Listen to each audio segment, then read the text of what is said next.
મંચ ઉપર બિરાજમાન માનનીય હીરા મેડમ, મેડિકલ ઓફિસર મદદ, ડોક્ટર કલપતિ અગ્રવાલ સાહેબ, મેડિકલ ઓફિસર ગોળાસર, માનનીય મૈત્રી મેડમ, અત્રે એમના પરિવારમાંથી જે ઉપસ્થિત છે એ સૌ આપણા પ્રાથમિક આરોગ્ય કેન્દ્ર રોદરના એચવીબેન, રૂકીબેન, આપણી એફએનડબલ્યુ બહેનો, આપણા સીએચઓ બહેનો, એમપીએડબલ્યુ ભાઈઓ, આશા તહેસીલદાર તેમજ આશા બહેનો. આપણે મૈત્રી મેડમનો જ્યારે વિદાય સમારંભ હોય અને મને જ્યારે આમંત્રિત કર્યો હોય ત્યારે કોઈ પણ વિદાય સમારંભ હોય એટલે બધાની ફરમાઈશ હોય કે વિદાય ગીત ગાજો, એટલે તમે ફરમાઈશ કરવાના જ છો, એ હકીકત છે. તો એનાથી શરૂઆત જ એનાથી કરી લઉં અને હવે જમવાનો સમય પણ થયો છે એટલે બધા આગા પાછળ થતા હશો એ સમજી શકાય એવી બાબત છે, એટલે આંતરાથી શરૂઆત કરીશું.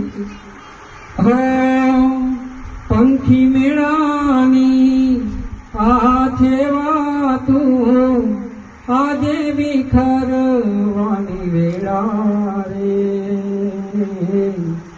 આજે વિખરવાની વેળા રે, કોણ જાણે ક્યારે પાછા મળશું સાથ સંગાથે રે, મળશું સાથ સંગાથે રે, વિદાય ટાણે ઓ પંખીડા ગીત મધુરા ગાજો રે, ગીત મધુરા ગાજો રે, મુજ ધારેથી ઓ પંખીડા હસતા મુખડે જાજો રે, હસતા મુખડે જાજો રે.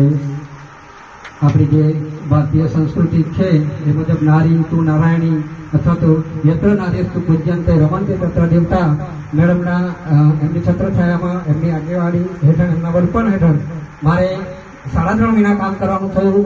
તો એનો એક વિશેષ અનુભવ મને રહ્યો. આમ તો જે ડૉક્ટર સાહેબો સાથે મારે કામ કરવાનું થયું એમના 3 ડૉક્ટર સાહેબ તો અહીંયા ઉપસ્થિત છે જ, એટલે એમાં પણ 2 મેડમો છે, એટલે જ્યાં હું નોકરી કરવા ગયો ને ત્યાં ડૉક્ટર સાહેબ મેડમ જ મળે વધારે પડતા.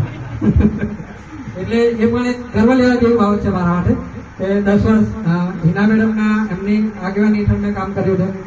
પછી મેડમ જોડે પણ મેં 3.5 મહિના કામ કર્યું છે. તો ખૂબ સરસ એવો અનુભવ રહ્યો.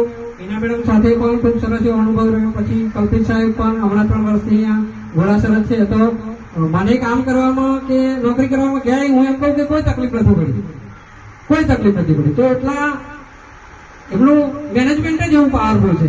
તો એ મેનેજમેન્ટને ધ્યાનમાં રાખીને હવે આજે એ આપણી વચ્ચેથી વિદાય રહ્યા છે. આમ તો શું છે કે વિદાય એ વસમી હોય, હંમેશા એ દુઃખ આપનારી હોય, વિદાય દુઃખ આપનારી હોય.